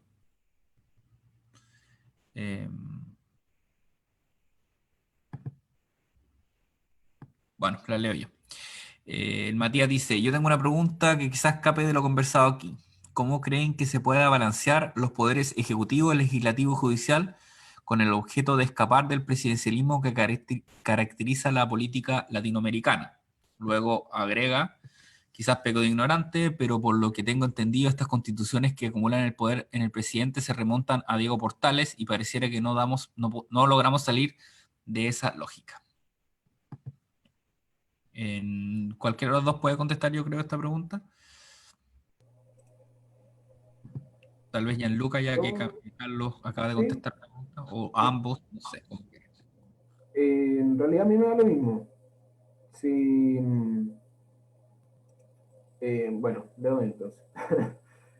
En realidad, efectivamente, escapa un poquito de lo que expusimos acá y no es por no responder, sin embargo, este tema en particular yo creo que es súper pertinente planteárselo también a Hugo Tórtora, que va a hablar de las constituciones latinoamericanas. ¿Por qué? Porque él tiene una perspectiva bastante amplia en torno a eso. Porque él, digamos, ha dedicado gran parte de su carrera al estudio de las constituciones latinoamericanas. Porque entendí que tu pregunta iba dirigida a Latinoamérica. Pero, fuera de eso, dando un poco de respuesta, la clave de los controles, digamos, entre los poderes es justamente los mismos poderes, controles cruzados. ¿Cómo vencer al hiperpresidencialismo? No hay una receta, evidentemente, pero la clave de esto tiene que ver con controles mutuos. Controles mutuos. ¿Cuál es el problema? Es que actualmente tenemos un presidente que tiene muchísimos controles con respecto a los otros, digamos, con respecto a los otros poderes, y esos otros poderes no tienen esos mismos muchísimos controles en contra del presidente. Entonces eso es lo que genera el hiperpresidencialismo, entre otras cosas como modelo de funcionamiento. Pero para mí la clave está justamente en eso, la repartición de los poderes, la división de los poderes tiene que estar balanceado con controles mutuos.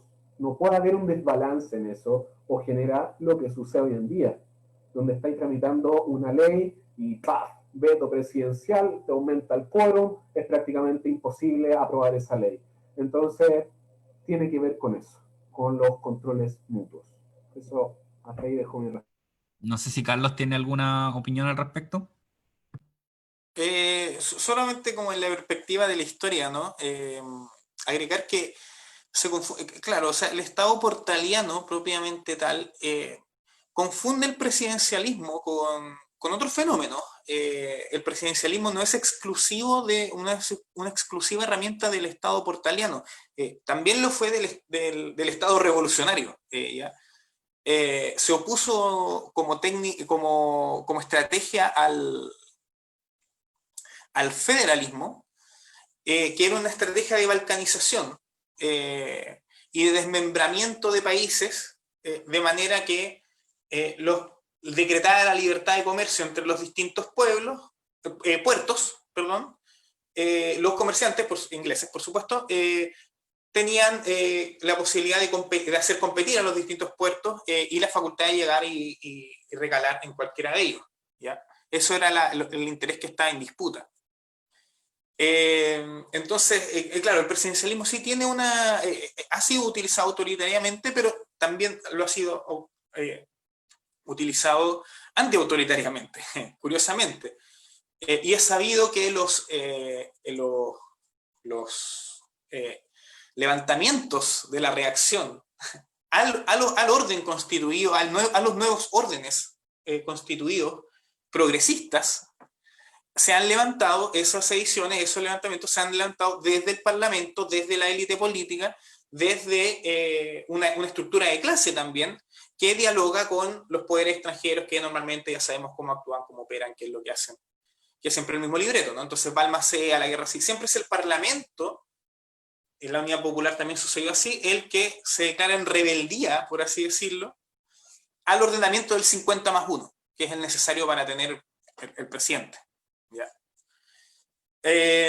Entonces, eso simplemente quería agregar. Ahora, eso no quiere decir que en la perspectiva política de lo actual, efectivamente estamos en un hiperpresidencialismo que no tiene tanto sentido en cuanto a que deja al Parlamento desprovisto de toda capacidad de incidir en la política económica, que es la economía política, que es la relevante.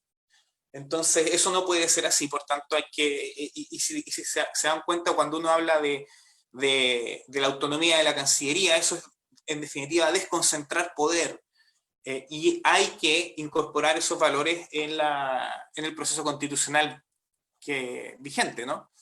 Pero tampoco nos tenemos que perder en eso, ¿no?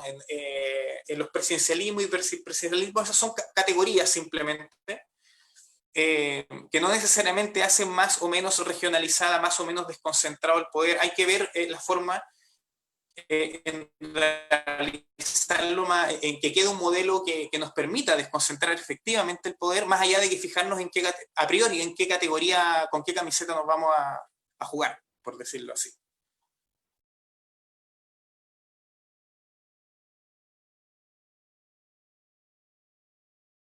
Muchas gracias, Carlos. No sé si quedan... acá el Camilo Silva hace otra pregunta que estaba dirigida a Natalie y pregunta si alguien la puede responder. No sé si podrán responderla, ustedes me dirán. No sé si Camilo Silva la quiere exponer él. No tengo ningún problema que él mismo hable. Si no, la expongo yo nomás. No, bueno, la expongo yo nomás. Ella habló de que se discutan los labores de cuidado. Y justo habló, se me corrió. Ya. Ella habló de que se discutan las labores de cuidado y que eso sea regulado en la Constitución. Me gustaría saber con qué mecanismo se podría hacer eso. Gracias. Lo demás me quedó clarísimo. Muy buenas presentaciones, dice Camilo.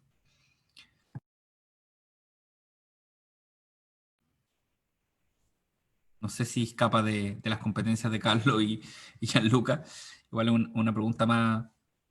dirigido hacia el feminismo, pero bueno, ahí quizás desde el derecho se puedan defender.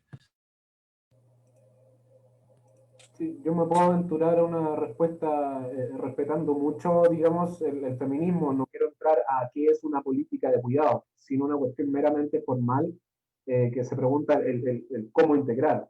O sea, se me ocurre, digamos, que gran parte de los derechos sociales pueden tener perspectivas de.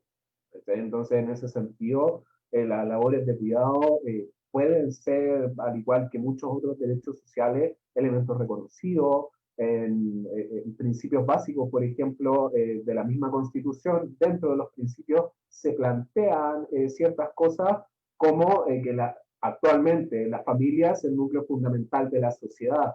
Entonces, ¿por qué no incluir algunos elementos de estas características también en principio ahí? Entonces, hay varios espacios de la Constitución en términos formales donde podría caber eso, más allá de hablar del contenido mismo, que eso es competencia más que todo de las compañeras, y estoy segurísimo, y me consta, de muchísimas compañeras mucho más capacitadas que yo para referirse al respecto.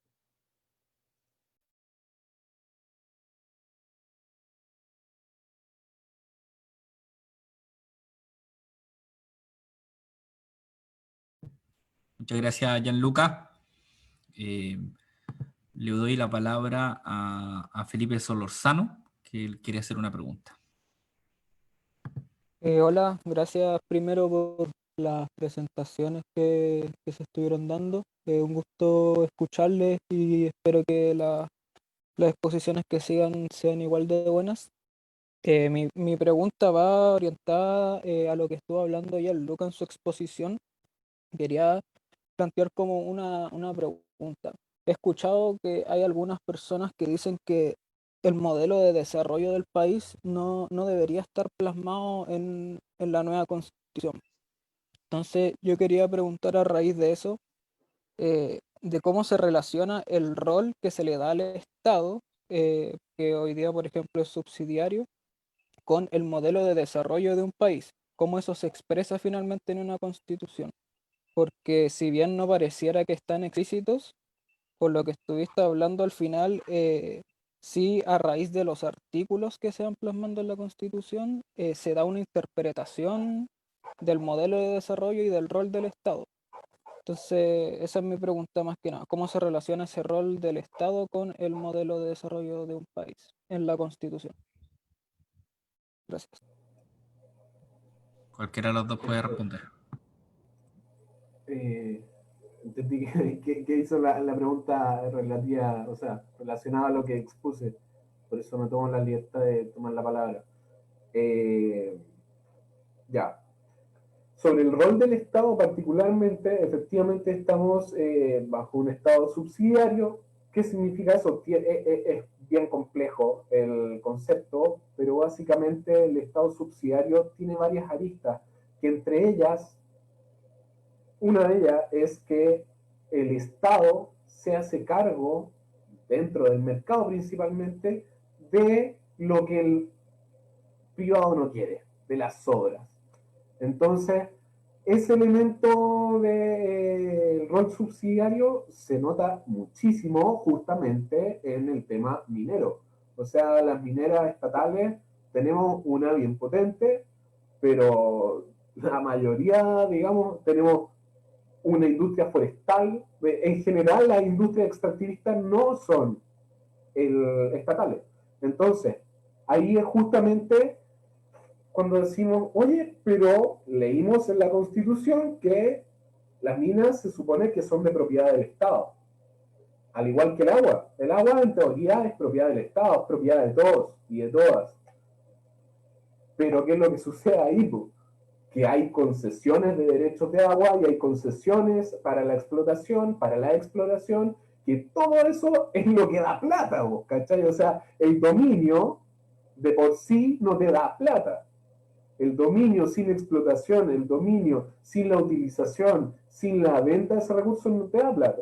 Eso es un poquito, o sea, piensa que lo que ingresa a Chile a través de la minería es el royalty, que es ínfimo, es ínfimo. Entonces, hablando de la minería, lo que gana Chile con estas concesiones es nada comparado con lo que ganan las mineras privadas. ¿En qué se traduce esto en la Constitución? Con lo que expresé en cuanto a, ¿cómo se llama esto? A lo que está contenido en el derecho a propiedad. Se me fue el hilo de lo que te iba a decir.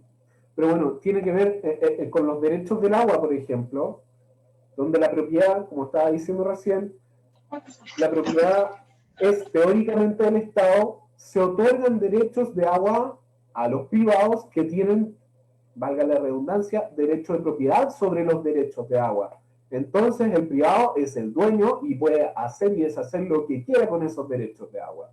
Entonces, si me dicen que el modelo de desarrollo no está en la Constitución o no se debería regular en la Constitución, son dos temas distintos. Si me dicen que no está, es falso, es una mentira lisa y llanamente. Es mentira. El modelo de desarrollo sí está en la Constitución, no con palabras explícitas. Y por otro lado, ¿debería o no debería estar? A mi parecer, deberían haber al menos principios del modelo de desarrollo que sí deberían estar en la Constitución, como por ejemplo una perspectiva mucho más solidaria, con un rol mucho más activo del Estado versus un Estado subsidiario. Para mí eso sí debe estar en la Constitución y es por excelencia uno de los elementos de las funciones del Estado, que por lo tanto es uno de los elementos que sí debe estar en una Constitución. Eso, con eso espero haber respondido. Puedo profundizar más, pero en honor al tiempo no lo voy a hacer. Pero si quedan dudas, no tengo problemas que lo vuelvan a preguntar. Muchas gracias, Gianluca. No sé si Carlos, yo sé que él también está interesado harto en temas de modelo de desarrollo, por eso pregunto. Si no, damos paso a otra pregunta.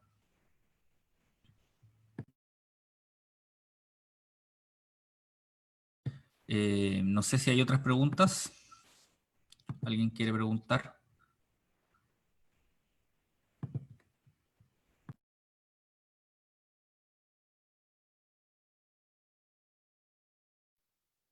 Hola, yo quiero hacer una pregunta. Mi nombre es Diego Maturana. Ok, dale. ¿Están las condiciones para que se pueda dar el quórum de 2/3 en la Carta Constitucional?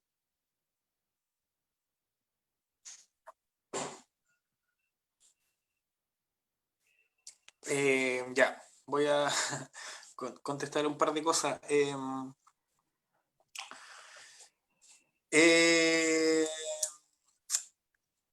Ya, bueno, contestando inmediatamente esto, mira, por ejemplo, eso sería válido para algunas cosas, para algunas cuestiones van a haber esas condiciones, porque ya se demuestra que hay una parte del espectro político dentro de la institucionalidad que sí en la correlación de fuerza electoral va a suscribir un programa de transformaciones.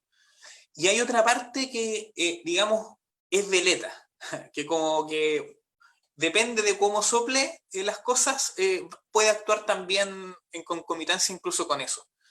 Y en un momento en donde esperemos que haya, una vez retirada la pandemia, un ciclo de movilización normal, que un ciclo de movilización normal en Chile y en el Chile de Piñera es una cuestión álgida, digamos, como para, no es una taza de leche, digamos.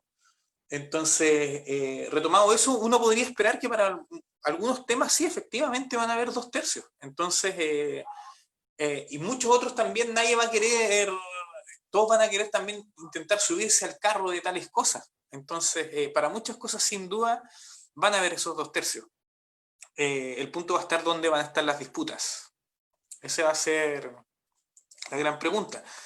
Bueno, y ahora, y con respecto un poco también de lo del modelo de desarrollo, claro, o sea, precisamente yo diría que porque esta constitución, la de Jaime Guzmán, precisamente porque norma tanto el modelo económico, es que surgen las voces contrarias, por así decirlo, que preferirían no normar nada del modelo económico en la nueva constitución. siguiendo esa regla de 2/3 y mayoría, en un punto intermedio, yo creo que, y un poco también lo insinuó Gianluca, márgenes habría que tener, ciertos márgenes y ciertos mínimos por lo menos habría que tener para que ese desarrollo económico, digamos, ese modelo económico no se te desdibuje de los valores fundamentales del Estado, que se supone que todos están de acuerdo, desde la UDI hasta todos los partidos políticos y todo, que es la felicidad humana y todas esas cosas en las que todos están de acuerdo, se supone. Entonces, ciertos márgenes, ciertos principios, no así tanto un modelo o un nuevo modelo de desarrollo económico, pero sí ciertos principios y ciertos márgenes, creo que sí podrían ser consagrados, y bueno, y esto se concatena un poco con la pregunta de los 2/3, me parece.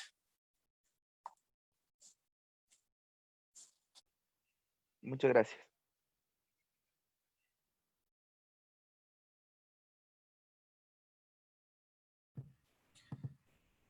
Yo tengo una pregunta para Gianluca.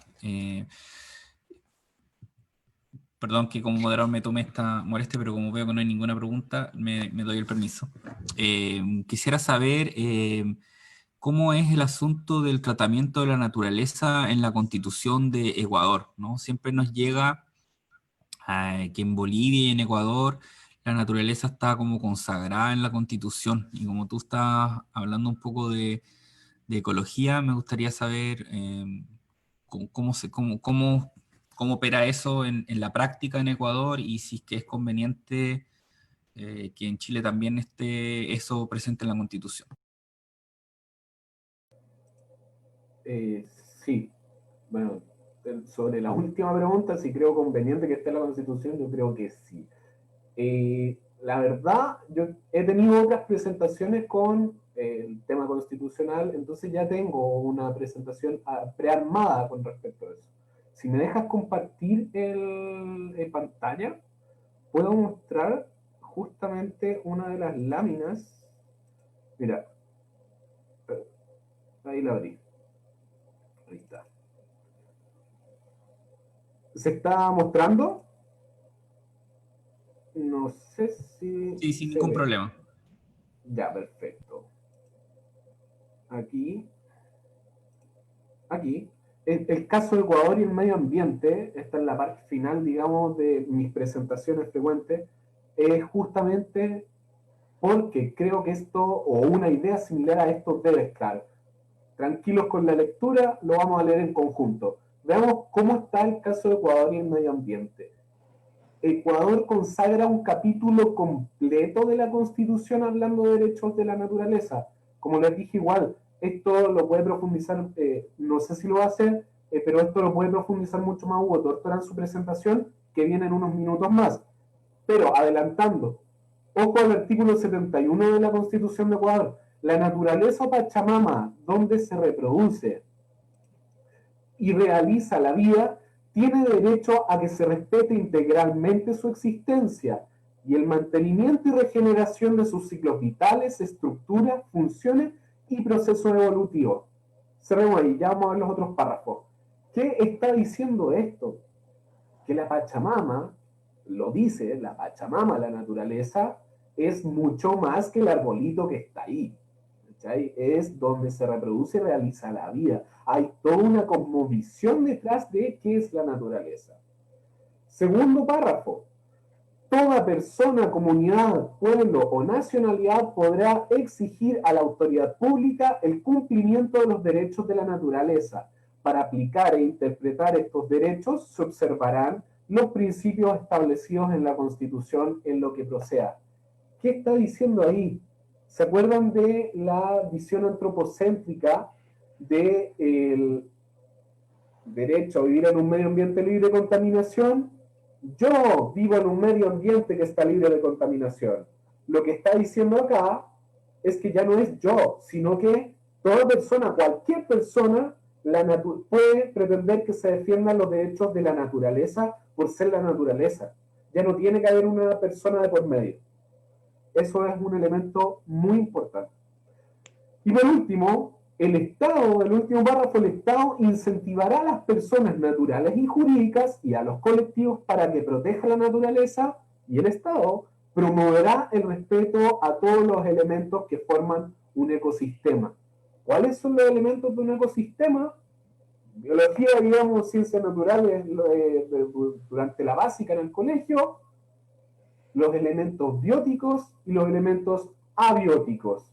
Las cosas que están vivas y las cosas que no están vivas. Los paisajes, los ecosistemas completos, digamos, como estructuras que funcionan entendiéndose unos a otros, apoyándose unos a otros. Entonces no es la defensa de un arbolito porque es el arbolito, sino que hay una concepción mucho más integral de lo que es la naturaleza. Entonces, con este caso de Ecuador, yo les puedo mostrar con este puro artículo el gran contraste que existe con lo que es el tratamiento en Chile. Eso les quería mostrar. Es un ejemplo bien bonito y que algo similar se podría dibujar en la Constitución, en la nueva Constitución chilena. Nos llegó un comentario de Ignacia Banda sobre cuidados, una pregunta que hubo anteriormente. Voy a leer ese comentario, luego una pregunta de Iván Silva y con eso cerramos para dar paso a la segunda sesión de Hugo Tórtora. Sobre cuidados. Una política de cuidados es un esfuerzo transversal por parte de la sociedad y el Estado por hacer que el rol de cuidados que normalmente descansa sobre las mujeres sea socializado, es decir, que nos hagamos cargo como sociedad y que existan planes y programas estatales para apoyar a quienes necesitan cuidado y a quienes cuidan. Por ejemplo, Uruguay reconoce el derecho al cuidado en su constitución y a partir de ahí se desprende la posibilidad de contar con un sistema nacional de cuidados, con políticas dirigidas a primera infancia, personas mayores y o dependientes y personas que cuidan. Ahí también se impulsó que privados, empresas mejoren ciertas condiciones del trabajo, horarios, sala de cunas, tiempo libre, para que fueran posible ejercitar la corresponsabilidad en la familia, es decir, que se compartan las tareas de cuidado, por ejemplo, cuidar a niñas, cocinar, etc. Es importante que sea parte de un nuevo pacto social. Muchas gracias, Ignacia, por el comentario.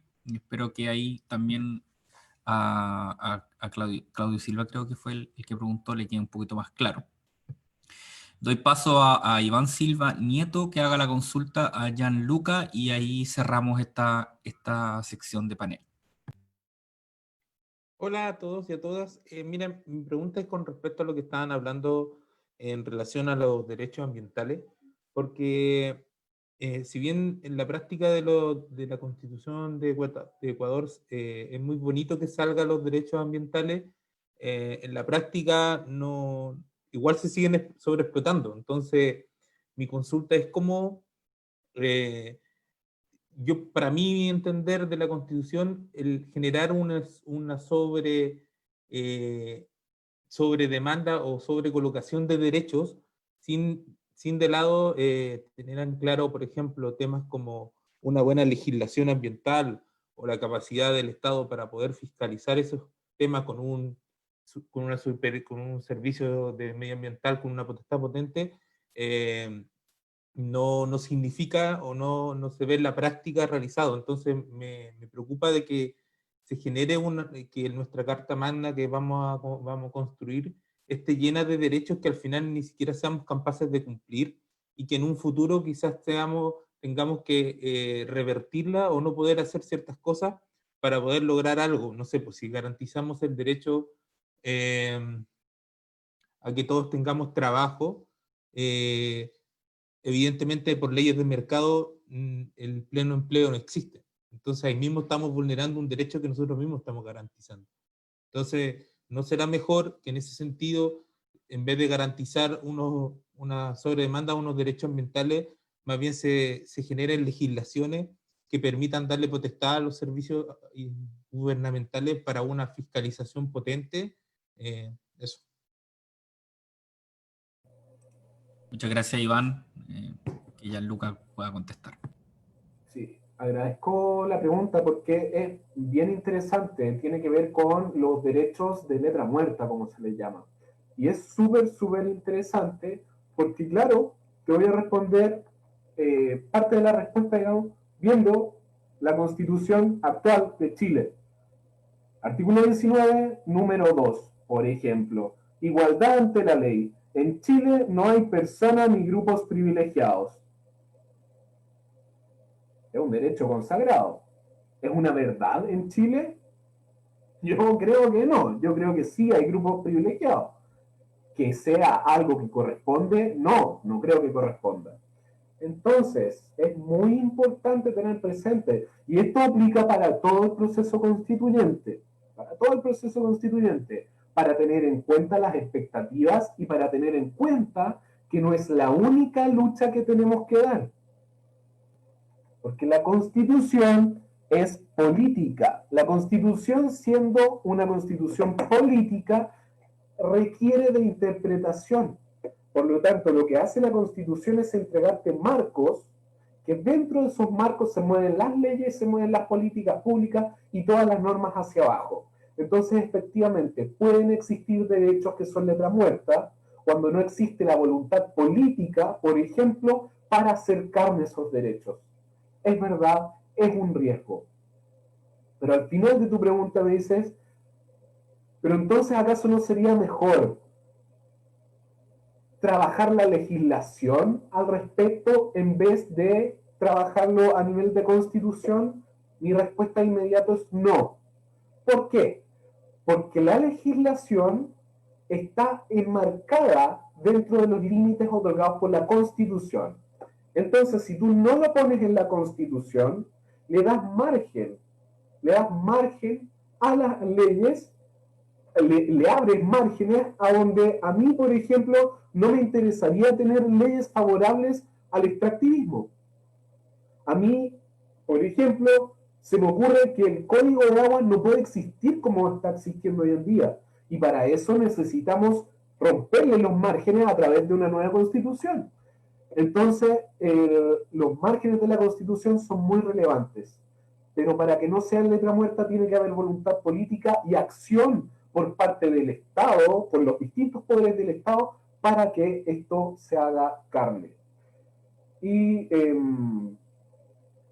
eso, no sé si se me va algún punto de tu pregunta. Creo que he respondido todo lo que dijiste. Pero es bastante relevante también, es muy relevante la presión social.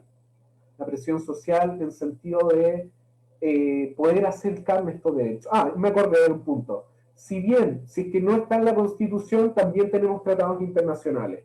Pero hoy en día también se reconoce el respeto a los tratados internacionales de derechos humanos en la Constitución y vemos que no son respetados. Entonces, recordemos que la Constitución son los marcos. Y es muy importante que esos marcos estén claros. Gracias, espero haber respondido. Muchas gracias, Gianluca. También muchas gracias a Carlos. Muy buenas exposiciones. También agradecemos acá a la distancia a Natalie Campuzano. Espero que hayan quedado todas las dudas resueltas. La idea es que no se vayan con preguntas, sino con respuestas. Bueno, también es bueno irse con preguntas a veces. Pero creo que se ha cumplido el objetivo. Muy buenas exposiciones.